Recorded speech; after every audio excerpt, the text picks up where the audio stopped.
बिस्मिल्लाहिर्रहमानिर्रहीम। अस्सलाम वालेकुम एवरीवन, वेलकम टू बरकत academy online. So chemistry chapter number 4 structure of molecules. आज का हमारा टॉपिक है मेटेलिक बॉन्ड। ठीक है, जैसा कि नाम से जाहिर है मेटेलिक मतलब के मेटल्स, तो ये वाला बॉन्ड जो है वो मेटल एटम्स के दरमियान में पाया जाएगा। ठीक है, अब जैसा कि हमने बात की थी कि आयनिक बॉन्ड जो है वो बनता है एक मेटल और एक नॉन मेटल के दरमियान में, और क्या होता है, कंप्लीट ट्रांसफर ऑफ इलेक्ट्रॉन होता है मेटल टू नॉन मेटल। ऐसा ही है कोवेलेंट बॉन्ड में हमने बात की थी कि शेयरिंग ऑफ इलेक्ट्रॉन होता है दो नॉन मेटल्स के दरमियान में।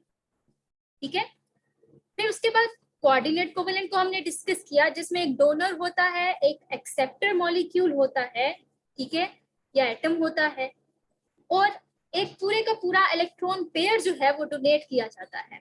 लेकिन मेटेलिक बॉन्ड में क्या होता है उसको समझने की कोशिश करते हैं। ठीक है, सो अब मेटेलिक बॉन्ड जो है ना वो सबसे ज्यादा जो है वो डिपेंड करता है मेटल्स की एक प्रॉपर्टी के ऊपर, जो कि हम बार बार जो है वो डिस्कस करते रहते हैं केमिस्ट्री के अंदर। वो ये है कि मेटल्स जो हैं वो अपने इलेक्ट्रॉन्स को लूज करने की सलाहियत रखते हैं, जिसको हम बोलते हैं इलेक्ट्रोपॉजिटिविटी। ठीक है, कि मेटल्स जो हैं वो इलेक्ट्रोपॉजिटिव होते हैं, इनका इलेक्ट्रोपॉजिटिव कैरेक्टर जो है वो बहुत ज्यादा होता है। क्या मतलब है कि ये अपने ऊपर पॉजिटिव चार्ज रखना पसंद करते हैं, और पॉजिटिव चार्ज कब आता है कि जब वो अपने इलेक्ट्रॉन्स को लूज कर देते हैं, उसके बाद इन पर पॉजिटिव चार्ज आता है। सो इसी प्रॉपर्टी को हम एक और तरह से भी डिफाइन कर सकते हैं कि इनका आयनाइजेशन एनर्जी जो है वो कम होता है। क्या मतलब आयनाइजेशन एनर्जी कम होता है? हमने आयनाइजेशन एनर्जी को चैप्टर 3 में डिस्कस किया था कि ये वो एनर्जी होती है जो हमें इलेक्ट्रॉन को, एक एटम को देनी पड़ती है कि वो अपने इलेक्ट्रॉन को लूज कर दे। ठीक है, कि मतलब ये कि एक एटम से उसका इलेक्ट्रॉन छीनने के लिए उसको कुछ एनर्जी देनी पड़ती है, उसे आयनाइजेशन एनर्जी कहते हैं। तो इनकी जो आयनाइजेशन एनर्जी होती है वो कम होती है, मतलब इनकी एनर्जी की जो डिमांड है वो कम है, तो इन्हें कम भी एनर्जी दोगे तब भी अपना इलेक्ट्रॉन जो है वो खुशी खुशी लूज कर देते हैं। सो दोनों बातें एक दूसरे को रिलेट करती है ना, कि इनके पास इलेक्ट्रोपॉजिटिव कैरेक्टर है, ये प्लस चार्ज रखना भी पसंद करते हैं, जिसका मतलब ये है कि इलेक्ट्रॉन को लूज करना पसंद करते हैं। आयनाइजेशन एनर्जी या आयनाइजेशन पोटेंशियल भी इनका कम होता है। ठीक है, एनर्जी पोटेंशियल सेम है। अगर इनका आयनाइजेशन एनर्जी कम है तो भी इसका मतलब ये है कि इन्हें थोड़ी भी एनर्जी तो ये फटाक से जो है, ये फौरन से जो है वो अपने इलेक्ट्रॉन को लूज कर देंगे। ठीक है, सो अगर हम सपोज करते हैं कि ये मेरे पास चंद एक एटम्स हैं मेटल्स के, ठीक है, कुछ इस तरह से आपके पास मेटल्स के एटम है ये। ठीक है, अब इन्होंने क्या किया, अपने इलेक्ट्रोपॉजिटिव कैरेक्टर की वजह से या लो आयनाइजेशन एनर्जी की वजह से इन्होंने अपने इलेक्ट्रॉन्स जो थे, वैलेंस इलेक्ट्रॉन्स या फिर सारे के सारे इलेक्ट्रॉन, जो भी आप कहना चाहें, ठीक है, वो अपने इलेक्ट्रॉन जो है वो यहाँ पर लूज कर दिए हैं। तो अब इनके आसपास जो है इन लेयर, ये मेटल की इस तरह सी लेयर्स बनी होंगी, ठीक है, और इनके दरमियान में जो स्पेस होगी वहां पे सारे के सारे क्या होंगे, इलेक्ट्रॉन जो है वो आपको नजर आएंगे। ऐसे ही है, ठीक है। सो कुछ इस तरह से जो है वो मामला आपको नजर आएगा एक मेटल के टुकड़े के अंदर। कोई भी मेटल का टुकड़ा पड़ा हो तो वो इस तरह से आपको नजर आएगा। ठीक है, अब ये आप देख सकते हो तो क्या है कि एक इलेक्ट्रॉन्स का पूल बन गया है, इलेक्ट्रॉन बहुत ज्यादा है, ये इलेक्ट्रॉन सारे के सारे फ्री इलेक्ट्रॉन है, मोबाइल है, फ्री है, ठीक है, चूंकि किसी एटम के साथ जुड़े नहीं हुए, ऐसे ही है। और मोबाइल है मतलब यहाँ पे ये इस तरह से घूम फिर रहे हैं, मोबाइल है, हरकत कर रहे हैं। ठीक है, तो अब ये फ्री और मोबाइल इलेक्ट्रॉन्स है, और इनके दरमियान में ये जो मेटल के एटम्स हैं ये इनके दरमियान में डूबे हुए हैं, सबमर्ज्ड हैं, इनके दरमियान में फंसे हुए, ऐसे ही। ठीक है, अब इन इलेक्ट्रॉन्स का काम क्या है, ये इलेक्ट्रॉन इन एटम्स को, इन मेटल एटम्स को आपस में जोड़कर रखते हैं, और जो चीज जोड़कर आपस में रखे that is known as bond, and this is metallic bond. बड़ी सिंपल सी बात थी कि इलेक्ट्रॉन एक मेटल एटम की इलेक्ट्रोपॉजिटिव कैरेक्टर या फिर लो आयनाइजेशन एनर्जी की वजह से ये अपने इलेक्ट्रॉन जो है वो रेडिली लूज कर देते हैं। ठीक है, बहुत जल्दी लूज करते हैं, और वो जो इलेक्ट्रॉन, जाहिर सी बात है, अब कहाँ जाएंगे, इन्हीं लेयर्स के दरमियान में घूमते फिरते रहते हैं। इन्हीं इलेक्ट्रॉन की वजह से जो एटम्स हैं वो एक दूसरे से जुड़कर रहते हैं, इसी वजह से हम ये मेटालिक बॉन्ड कहते हैं। अब आप कह रहे होंगे मैंने इसे प्लस चार्ज से क्यों जाहिर किया, चूंकि ये आप मेटल की न्यूक्लियर को शो कर रहे हैं। ठीक है, इलेक्ट्रॉन तो सारे उन्होंने लूज कर दिए, बाकी क्या बचा पीछे, इलेक्ट्रॉन जो है न्यूक्लियस बचा ना एटम का, ठीक है, या फिर ये जो है वो कैटाइंस को भी शो कर रहे हैं, ठीक है। मेटल आयन जिनके ऊपर पॉजिटिव चार्ज हो, अगर उन्होंने अब सिर्फ वैलेंस इलेक्ट्रॉन जो है वो लूज किए हैं, बाकी कुछ ना कुछ इलेक्ट्रॉन उनके पास मौजूद हैं, तो वो एक कैटाइन के तौर पर होंगे, ऐसे ही है। सो ये हमारे पास पॉजिटिव चार्ज जो है वो इलेक्ट्रॉन की डेफिशिएंसी को बेसिकली शो कर रहे हैं, या फिर मेटल न्यूक्लियाई को शो कर रहे हैं। और बाकी ये इलेक्ट्रॉन आप जानते हैं कि इन सारे एटम के मुश्तरका हैं ये सब, लेकिन ये इलेक्ट्रॉन जो है हम ये नहीं कह सकते ये वाला इलेक्ट्रॉन इसने छोड़ा था या इसने छोड़ा था, कोई पहचान नहीं है, ऐसे ही है। तो ऐसा ही है कि ये सारे के सारे इलेक्ट्रॉन इन तमाम के तमाम एटम के मुश्तरका हैं, ठीक है। ये सारे के सारे इलेक्ट्रॉन जो है वो इन तमाम एटम्स के मिल मिला के हैं, ठीक है। सो ये इस तरह से हमारे पास जो एक स्ट्रक्चर सामने आता है, इसके दरमियान में जो एटम्स होते हैं हमारे पास मेटल्स के, वो आपस में जुड़कर रहते हैं, इसे हम मेटेलिक बॉन्डिंग कहते हैं। बड़ी सिंपल सी बात थी। सो हमने पढ़ लिया कि मेटेलिक बॉन्ड वो वाला बॉन्ड जो मेटल्स में मौजूद होगा, किसकी वजह से होगा, फ्री और मोबाइल इलेक्ट्रॉन्स की वजह से होगा, ठीक है। और ये किसकी इलेक्ट्रॉन आए कहां से, मेटल की एक प्रॉपर्टी की वजह से, और वो प्रॉपर्टी क्या थी, लो आयनाइजेशन एनर्जी।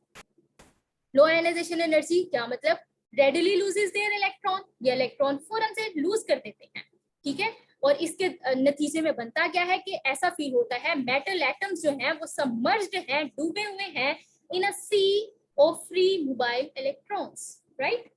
सो अब आगे बढ़ते हैं जी टॉपिक की तरफ।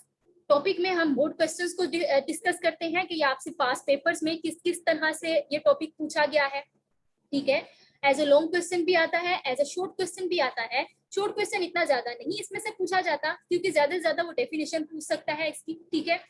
एज ए लॉन्ग क्वेश्चन जो है ये आपसे पूछा गया है, ठीक है, क्योंकि अगर आपने चैप्टर नंबर 4 को लॉन्ग क्वेश्चन के लिए तैयार किया है, आप मतलब लॉन्ग क्वेश्चन इसमें से अटेम्प्ट करने जा रहे हो, तो आपको ये लॉन्ग जरूर प्रिपेयर करना है, क्योंकि ये लॉन्ग आ सकता है, ठीक है। अगर आपने ionic bond, covalent bond, coordinate covalent, बड़े बड़े टॉपिक तैयार कर लिया, ये टॉपिक तैयार ना किया, अगर ये लॉन्ग आ गया फिर क्या करोगे, ठीक है।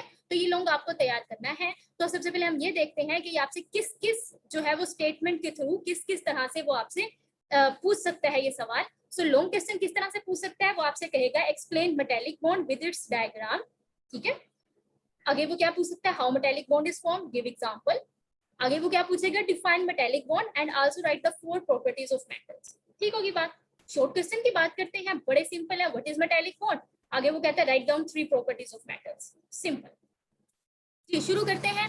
हम लॉन्ग क्वेश्चन को पहले पढ़ेंगे कि लॉन्ग क्वेश्चन हम किस तरह से अटेम्प्ट करेंगे। तो सबसे पहले हम डेफिनेशन लिखते हैं जी। डेफिनेशन क्या हुई, हमने पढ़ ली है, the metallic bond is defined as a bond formed between metal atoms, ठीक है। और वो मेटल एटम कैसे दिख रहे होते हैं, पॉजिटिवली चार्ज आयन दिख रहे होते हैं ना, इसीलिए प्लस चार्ज बनाया था, क्योंकि उनके पास इलेक्ट्रॉन नहीं है, वो तो उन्होंने लूज कर दिया। और ये किसकी मदद से मेटेलिक बॉन्ड बना होता है, ड्यू टू मोबाइल और free electrons, simple. Properties of metals, क्योंकि ये बॉन्ड बनने जो है वो मेटल की प्रॉपर्टी की वजह से रहा है ना, लो आयनाइजेशन पोटेंशियल की वजह से बनता, एक प्रॉपर्टी थी, उसी की बेस पे ये पूरी जो है वो एक बॉन्ड बन गया। तो इस वजह से मेटल की प्रॉपर्टीज को डिस्कस करना जरूरी है। चंद एक जो है वो अहम इसकी प्रॉपर्टीज देखते हैं। Metals have high melting and boiling point, they are good conductor of heat and electricity, ठीक है। और ये कंडक्टर वाला किसकी वजह से है, ये भी फ्री इलेक्ट्रॉन की वजह से है, ठीक है। अगर आपके पास एक मेटल का रोड है, ठीक है, एक सलाख है, एक कोई भी मेटल है, उसको आप एक जगह से गर्म करते हो तो वो फौरन से दूसरा सिरा भी उसका गर्म हो जाता है, क्यों, इन्हीं मोबाइल इलेक्ट्रॉन की वजह से, उन्हीं घूमते फिरते इलेक्ट्रॉन्स की वजह से वो इलेक्ट्रॉन फौरन से उस हीट को इधर पहुंचा देते हैं। इसी वजह से ये गुड कंडक्टर है हीट और इलेक्ट्रिसिटी की, इसी वजह से बिजली की तारें जो है वो मेटल्स की बनाई जाती हैं, ठीक है। नेक्स्ट पॉइंट है they are hard and having nature, ठीक है। नेक्स्ट है obviously the most important one, they have low ionization potential. Next हमारे पास जो है वो बहुत अहम जो आपके पास टॉपिक है वो था फॉर्मेशन ऑफ मेटेलिक बॉन्ड। ये सारी बातें मैंने आपको बता दी है कि फॉर्मेशन कैसे होती है, ठीक है। बस इनको अब रीड आउट हमने करना है हर एक पॉइंट को और इसका मतलब क्या है, ठीक है, ताकि आप बुक से जो है वो जब इसको रीड आउट करें तो आपको आसानी हो। सो फॉर्मेशन ऑफ मेटेलिक बॉन्ड कैसे होती है, पहला पॉइंट है in case of metal the hold of nucleus over the outermost electrons is weak, ठीक है। मेटल के केस में जो न्यूक्लियस का होल्ड होता है अपने आउटर मोस्ट इलेक्ट्रॉन्स पर वीक होता है, खासतौर पे किस केस में, because of large side atom, ठीक है। जो बड़े साइज के मेटल एटम होंगे उसके अंदर क्या होता है कि न्यूक्लियस का होल्ड अपने बाहर वाले इलेक्ट्रॉन्स पर कम हो जाता है। क्यों भला? के दरमियान में ज्यादा सारे शेल्स आ जाएंगे और शील्डिंग इफेक्ट बढ़ जाएगा।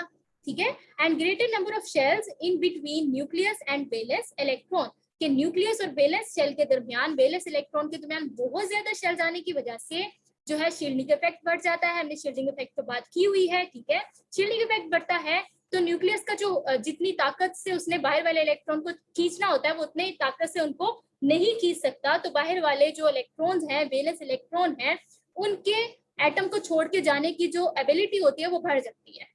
ठीक है। तो पहली बात ये होगी कि होल्ड जो है वो वीक होता है।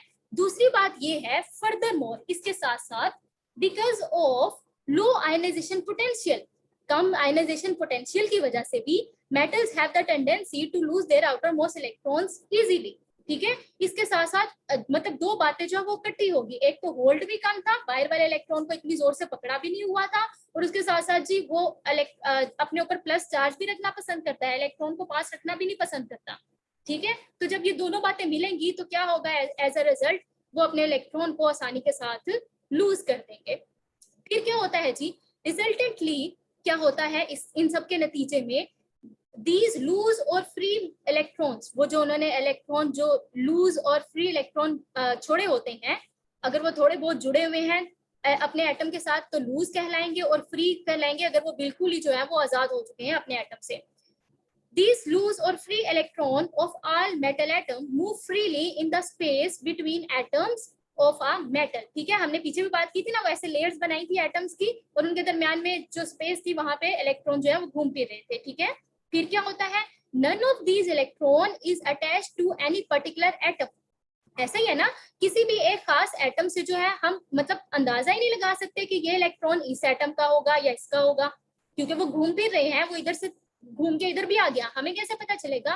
तो ऐसे पता चलता लगता है कि कोई भी एटम जो है वो मतलब कोई भी इलेक्ट्रॉन किसी एक खास एटम का नहीं है, बल्कि वो सबके सबके हैं। ठीक है। तो कैसे फील होता है, either they belong to a common pool, मतलब ऐसा फील होता है कि वो सारे के सारे जो है वो एक दरिया का हिस्सा है, एक तालाब का हिस्सा है, और belong to all the atom of that metal. ठीक है। या उस मेटल के टुकड़े के अंदर जितने भी एटम्स मौजूद हैं वो सारे के सारे इलेक्ट्रॉन जो है वो उन सब के हैं। ठीक है। जैसे कि एक ज्वाइंट फैमिली में होता है कि मतलब आपकी जो है वो जेठानी देवरानी होते हैं, उनके बच्चे जो है वो मतलब कि अगर वो इतने ज्यादा अटैच हैं, ठीक है, तो सबके सांझे बच्चे। ठीक है। तो इलेक्ट्रॉन की भी यही फीलिंग जो होती है। ठीक है। सो नेक्स्ट चलते हैं जी, nuclei of metal atoms appear submerged in sea of these free mobile electron. हमने ये पीछे भी बात डिस्कस की कि ऐसा फील होता है कि वो जो मेटल एटम है वो इलेक्ट्रॉन के एक दरिया के अंदर जो है, एक पूल के अंदर जो है वो तैर रहे हैं।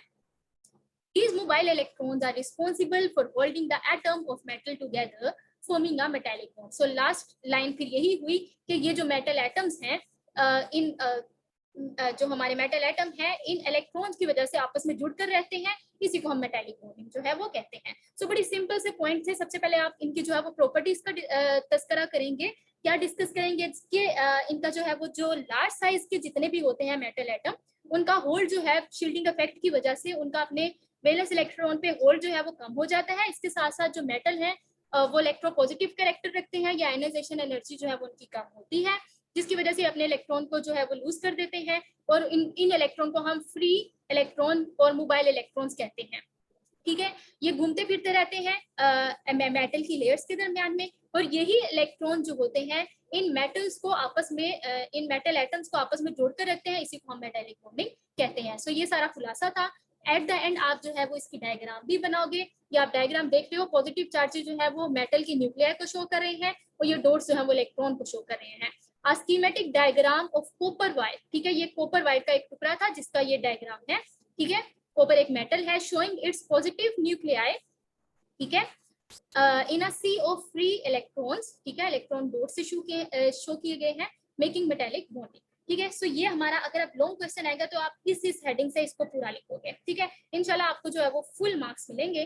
तो अब इसके शॉर्ट क्वेश्चन की बात करें, वो पहला था आपका डिफाइन मेटेलिक बॉन्डिंग, तो आप डेफिनेशन लिखोगे, उसके साथ ये डायग्राम बनाओगे और ये नीचे लिखोगे, ये आपके एज एग्जांपल जो है वो आप कोड करोगे इसे, ठीक है। और सेकंड आपका था वो प्रॉपर्टीज वाला, तो आप प्रॉपर्टीज कोई सी तीन लिख सकते हैं, जो हमारा प्रॉपर्टीज वाला स्लाइड था वहां से, ठीक है।